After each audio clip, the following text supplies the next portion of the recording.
Originally, I just typed up work instructions, took pictures of what I was building as I went, and those were our instructions. Now, with SOLIDWORKS and with 3D experience, we're able to have much more refined, exploded drawings, and then we're able to edit those way quicker, implement them into production, and it's a way easier to read format as well.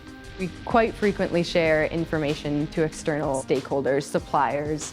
We're sending them not only our 3D data, but our 2D drawings, also just ongoing continuous improvement. We're sharing parts back and forth consistently. So the 3D data would be for the suppliers to actually produce our parts, but then the 2D drawings go to our suppliers to supplement the 3D model.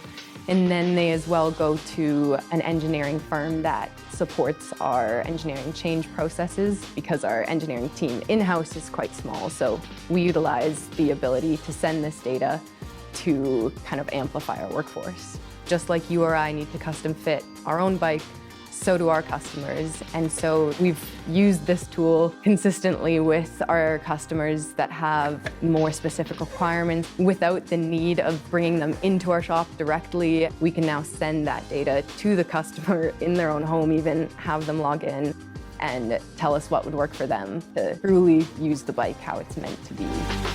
I don't want to imagine not using 3D experience.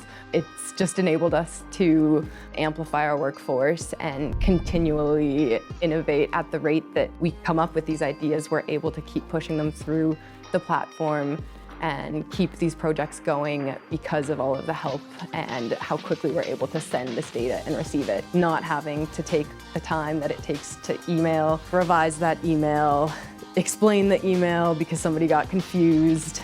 Can't imagine a world without 3D experience right now.